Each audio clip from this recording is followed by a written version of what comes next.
isang introduction. Okay, di natin matapos. Kung ano lang yung kaya natin, ha? Pasensya na kayo kasi kailangan ko talaga sabihin sa inyo yan. Kasi, ilang taon na tayo?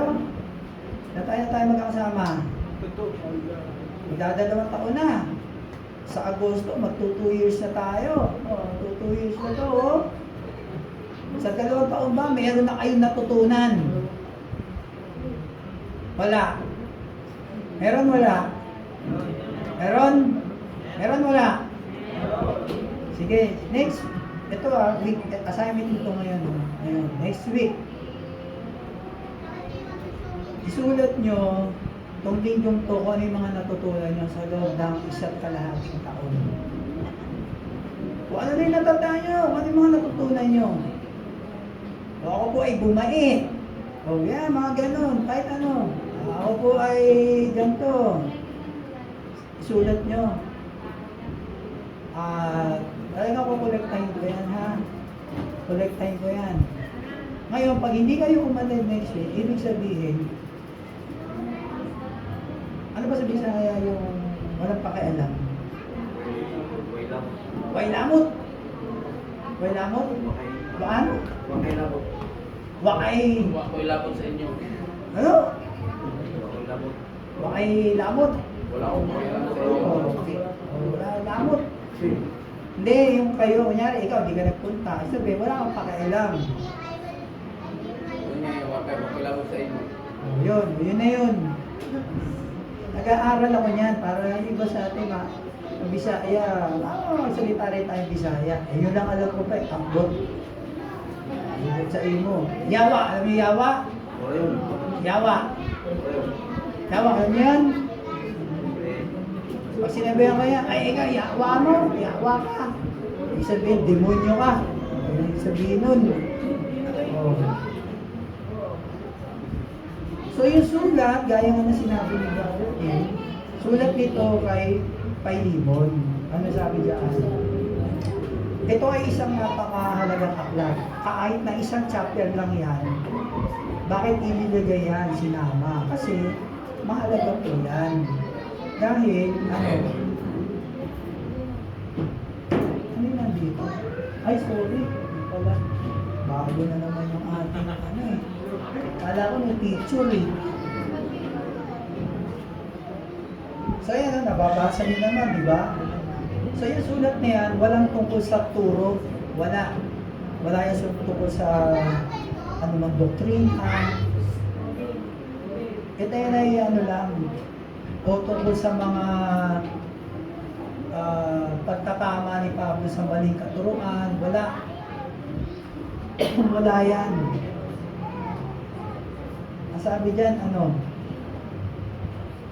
Ito ay isang personal na sulat. Nasulat na may kwento. Sabi nga sa'yo, kwento lang to. Binanggit niya kanina, ayan yung kwento. Oh. Ito ay sulat na mensahe ay pagpapatawad. Yun lang ang mensahe yan. Pagpapatawad. Kaya ang tanong kanina, sino na sa inyo ang nagpatawad? Sino na? Sino na sa inyo ang pinatawad? Diba? Nasa isipan ni Pablo na kailangan na patawarin ni Philemon si Onesimus. Kaya niya pinapunta. Kaya niya pinabalik. Kasi merong issue pa sa kanila na hindi pa nare-resolva. Which was, yan nga, yung pagpapatawad. Oh. Ang pagpapatawad ay isang parangal na virtue at isang bagay na dapat matango, isang bagay na dapat parangalan, isang bagay na dapat pahalagahan. Ang pagpapatawad daw ay isang mahalagang virtue. Kapag ikaw o isang tao hindi marunong magpatawad, paano ka patatawarin ng Diyos? Kasi ang sinasabi sa salita ng Diyos, we ought to forgive because God forgave us. Kung hindi ka magpatawad, hindi ka rin patatawarin ng Diyos. Ganun lang kasimple. Sinasabi ng banal na kasulatan na kung ikaw ay na kay Kristo, ikaw ay dapat magpatawad sapagkat ikaw ay pinatawad niya. Efeso 4:32, sa halip maging mabait kayo at maawain, magpatawad kayo sa isa't isa tulad ng pagpapatawad sa inyo ng Diyos dahil kay Kristo. O, diba? Kung ikaw hindi ka marunong magpatawad, sasabihin ni Lord, Lord, grabe na. Parang lugi naman ako eh. Ano mo, pinatawad ko to, pas pinapatawad ko sila, tapos sila hindi sila marunong magpatawad. Parang lugi naman ako. Diba? Against nyo? So ano yung ginagawa ni Christ? Yan ang gawin natin kasi we are Christ like. Against nyo? O, sige, ano pa? Ang Diyos ay isang mapagpatawad na Diyos. Luke 23:34, sinabi ni Jesus, Ama, patawarin mo sila sapagkat hindi nila nalalaman ang kanilang ginagawa. O yan, o diba, itong week na to, ito ay mahal na araw. So tayo, hindi po natin sineselebrate ang Holy Week, na inaalala lang natin kung anong ginawa ni Cristo sa krus. Diba, natandaan nyo, sa pinapako siya. Sabi, Ama, patawarin niyo sila kasi hindi nila lang yung ginagawa nila. Maski si Stephen, di ba? Yung binabato siya. Kilala niyo ba si Stephen? Kilala niyo? Sino yun?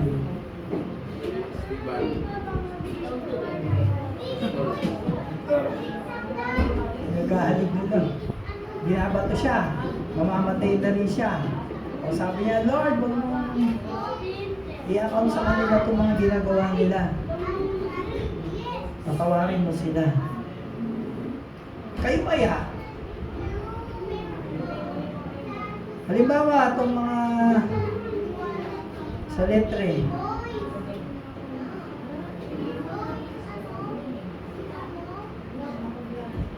Umuwi na kayo galing dito. Tapos meron kayo mga kaibigan na kasalubong. Saan galing? Nagpunta kami, galing kami doon sa, nagsimba kami. Nagsimba? Hindi nga. Kahapon lang nag-exam tayo, nangopya ka nagpa-kopya ka pa.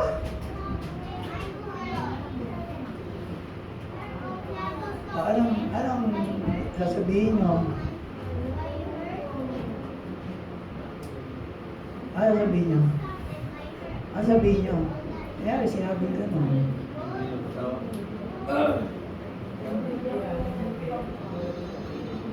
Kanina lang bago ka umalis, naririnig ko, minumura mo nanay mo Oh. Ano sabihin nyo? Ano sabihin nyo? Ay, hindi ako yun. Baka iba yung narinig nyo. Hindi, ikaw yun Ako narinig ko, kilala ko boses mo, tagal na natin magkaibigan Ano sabihin nyo?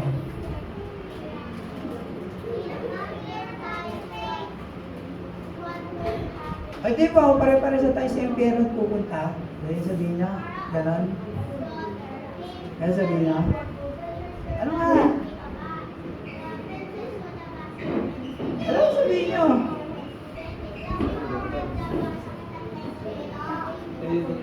Gaganti kayo. Gantihan niyo. Yari sa akin tumamaya. Pagka ito naglakad, papatigirin ko to. Gagantihan niyo? Hindi. Wala ako. Hindi nyo gagantihan? Si Renz, gagantihan mo pag merong ano sa'yo, sa eskwelahan? Gagantihan mo? Umutawa siya at siya honest. Gagantihan niya. Diba? Ikaw si Danilo, gagantihan mo? Ha? Gagantihan mo, parehas kayo lagi. Hindi pwedeng hindi. Gaganti siya, gagantihan mo rin. Ha? Baka na. Pati ba umihi? Sabay kayo? So, gano'n, no? So, tayo, we ought to forgive. Kasi God forgave us. Marunong tayo, magpatawad. Ayan.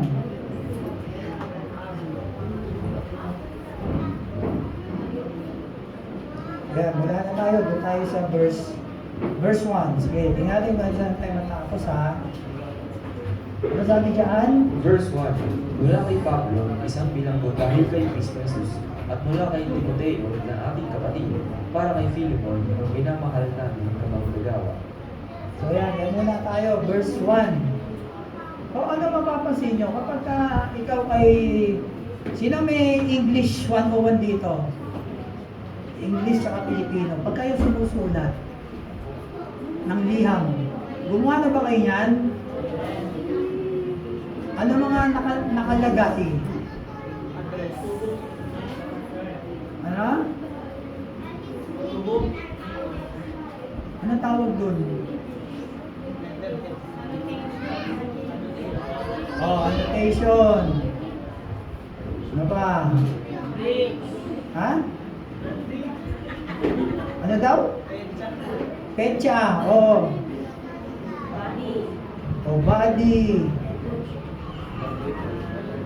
Ano pa? Ano daw? Ano? Okay.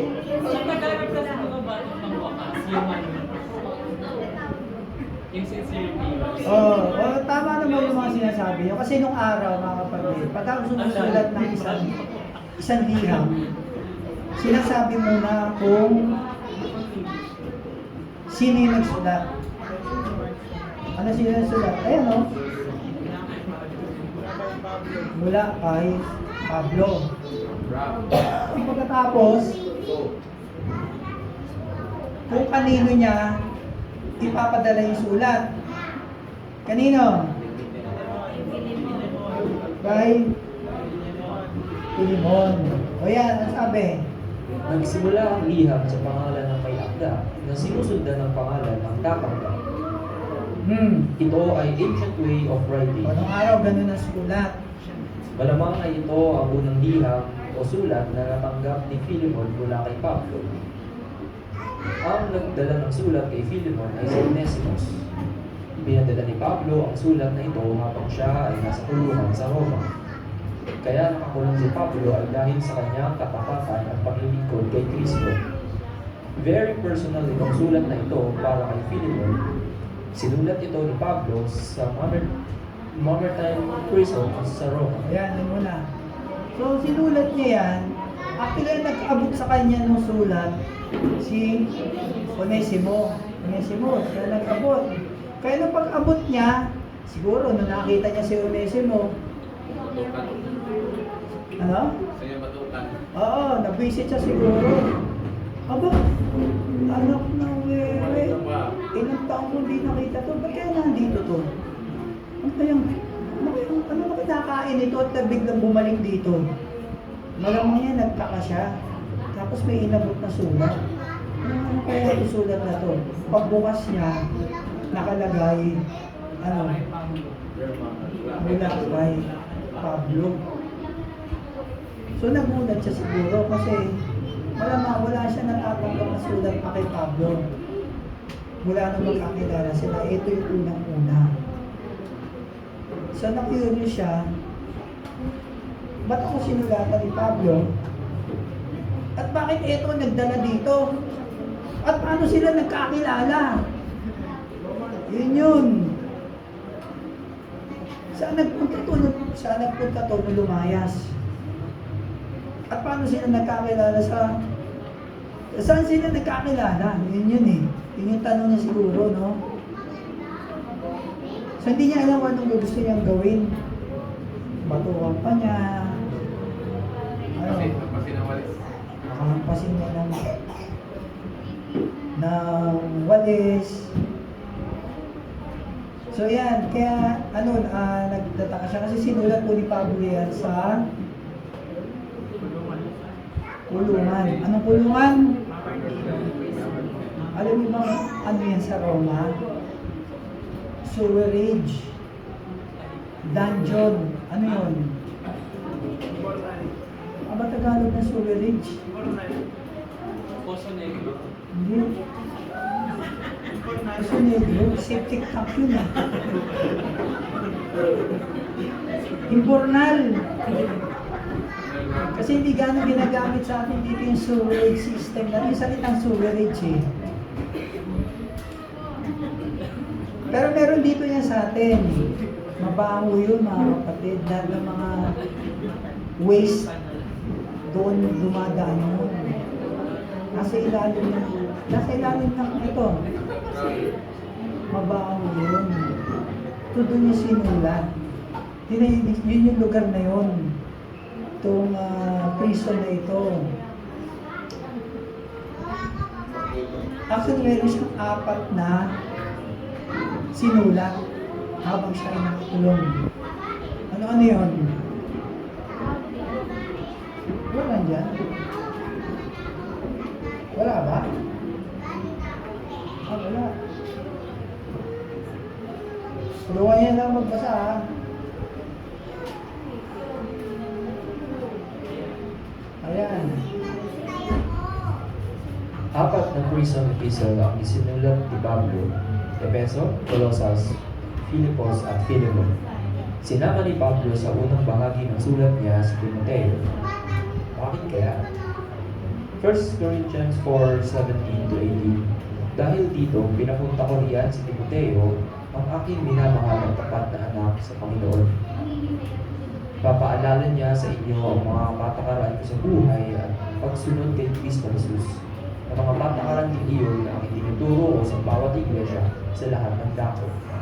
Si Philemon ay ang ulo ng kanyang sambahayan sa Colosas. Ayan. So, bakit ang sinulatan niya dyan sa 4 na epistle niya, Efeso, Colosas, si Filipos, tsaka Philemon. So sa 4 na yun, kay Philemon lang yung personal. Yung 4 sa mga lugar yan, sa mga lugar ng simbahan. Ngayon ang tanong naman dyan, bakit sinama niya doon sa una si Timoteo? Bakit sinama niya dyan? Usually, di ba, binasa nyo kanina, lahat yung mga kaibigan niya nandun sa baba na. Patapos na, di ba, si Marcos, si Lucas, di ba? Pero bakit si Timoteo, hiniwalay niya, sinama niya sa una? So, yun yung dahilan. 1 Corinthians 4, na hinahanda na niya si Timoteo. Kasi nga, mamamatay na siya. Pupugutan na siya ng ulo. So, hinahanda na niya sa Timoteo na siya na yung papalit sa kanya. Siya na yung pinapasa na niya yung baton. Alam niyo yung 4x4 relay? Alam niyo yun? Ano yung 4x4? Diba, iikot yun. Hawak mo yung ganito. After ng 100 meter, ipapasa mo. Ganun na yung ginawa niya. Kasi malapit na siyang tsugihin. Kaya niya sinama na doon. Hinahanda na niya si Timothy na pumalit sa kanya. Siya na magpapatuloy ng ministry. O ngayon, si Philemon ay ulo ng kanyang sambahayan. Siya yung household head. Ano yan? Walang naitala. Kasi nakatira si Philemon sa Colosas. Actually, hindi sila ganun nakita niyan. Isang beses na sila nakita. Tapos, wala na. Kasi Pablo ay ano ba yun?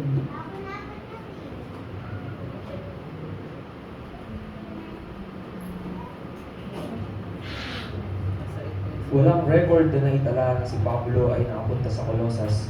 May mga kalapit lugar din, Efeso at Laodicea. Si Pablo ay nasa Epeso noong nakilala niya si Philemon. Isinugal ni Pablo ang pagkakaibigan nila ni Philemon nang dahil sa sulat na ito. Kinakailangan niya na sabihin na patawarin ni Philemon si Onesimus na kanyang kasambahay. Ito ay wala sa kultura ng mga mayayamang tao noong araw. Yan.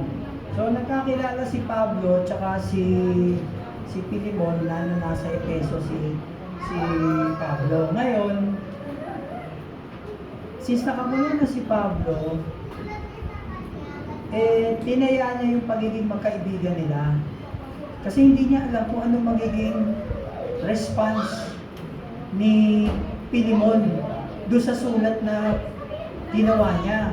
Kasi nga, ang sulat na ginawa niya, gusto niya sabihin na pinapupunta ko dyan si Onesimus. At pag pumunta siya dyan, patawarin mo siya. Yun lang ang nilalaman ng sulat. So hindi niya alam, ito ba sinulat ko, magagalit ba sa akin? Si Philemon? Bakit? Kasi mga kapatid, isang noble, ano ba sa Tagalog ng noble? Parang kilalang tao si Philemon, mayaman siya. Wala sa kultura nila, noong mga panahon na yun, na ibababa mo yung sarili mo. Pero ikaw ang amo, hingi ka ng tawad sa kasambahay mo. Halimbawa si Joshua. Mayaman ka na. May sarili ka ng upholstery. Pero ka, si Jay, tao mo.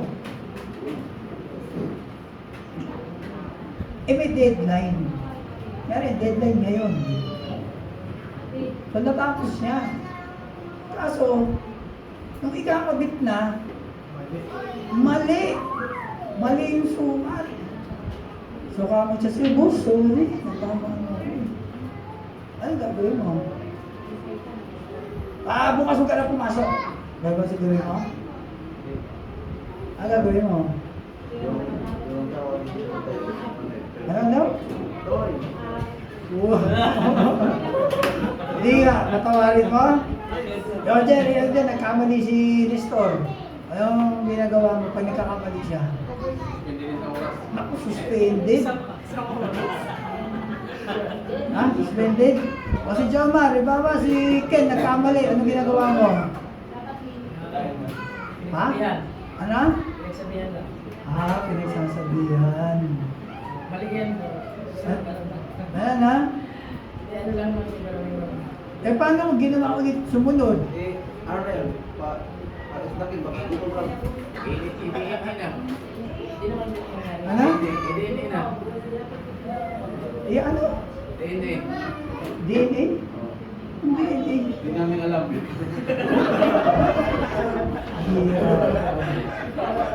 ko alam. So gano'n, nung panahon na nung gano'n, nung panahon araw, ganyan, mahirap sa isang mayaman na ibaba niya yung sarili niya.